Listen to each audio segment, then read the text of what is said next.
टुनटुनी का मिट्टी का घर। एक घने जंगल में कई पक्षी अपने परिवार के साथ बसेरा करते थे। उसी जंगल में टुनटुनी चिड़िया अपनी 3 बेटियों के साथ रहती थी। उसका पति कालू कौवा दूसरे जंगल में काम ढूंढने के लिए गया हुआ था। कई दिन बीत गए पर कालू कौवा घर नहीं लौटता। मम्मा मम्मा, मुझे भूख लगी है। आज आपने भोजन भी नहीं बनाया। सुबह से हमने कुछ भी नहीं खाया है मम्मा। कहाँ से बनाती भोजन? तेरे पापा जो अनाज रख कर गई थी वो सारे खत्म हो गया। उन्होंने कहा था जल्द लौट आऊंगा, पर अभी तक नहीं आए। मैं कब से उनकी राह देख रही हूँ। कुछ देर और रुक जाओ मेरे बच्चों।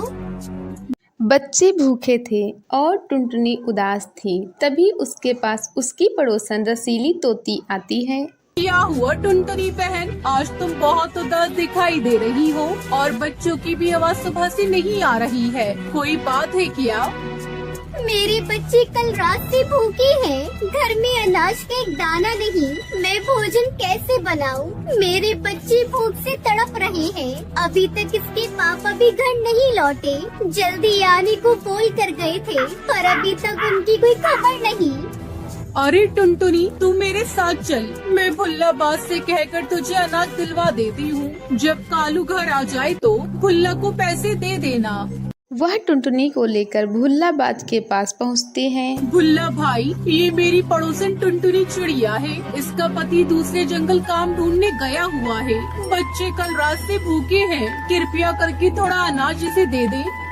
ठीक है रसीदी बहन, मैं तुम्हारे कहने से इस चिड़िया को अनाज दे देता हूँ, पर मेरे पैसे अगर समय से नहीं मिले तो तुम जानती हो। हाँ भुल्ला भैया, जैसे ही मेरे पति लौट कर आएंगे मैं आपके पैसे लौटा दूंगी। और रसीली बहन, आपका बहुत बहुत शुक्रिया।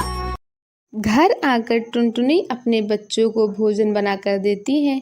बच्चे खुशी खुशी भोजन करके सो जाते हैं। समय गुजरने लगता है। एक दिन भल्लाबाज अपने बदमाश कौवे के साथ टुनटुनी के घर आता है। अरे टुनटुनी, तू मेरे अनाज खाकर आराम से घर पर पड़ी है। चल निकाल अनाज के पैसे।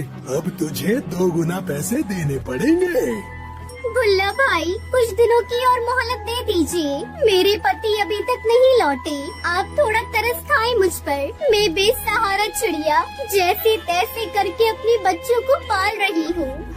अरे ओ कालिए, चल 1-2 हवाई फायरिंग कर और इसके घर पर अभी के अभी कब्जा कर और इसका सामान निकाल बाहर फेंक। टुनटुनी की तीनों बेटियां खेल रही थी।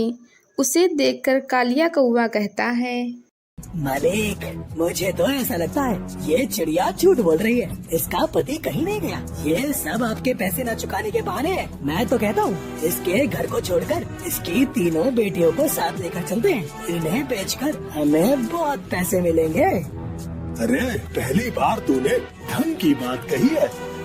कालिया और भुल्लाबाज टुनटुनी के बच्चों को लेकर जाने लगते हैं। छोड़ दो मेरी बेटियों को, छोड़ दो। मैं सच कहती हूँ, मैं आपका पैसा जल्द चुका दूंगी। मेरे पति अभी यहाँ नहीं है। मैं झूठ नहीं बोलती। छोड़ दो मेरी बेटियों को। भुल्लाबाज टुनटुनी की एक नहीं सुनता। वह उसकी तीनों बेटियों को ले जाकर एक पिंजरे में डाल देता है। टुनटुनी अपनी किस्मत पर आंसू बहा रही थी।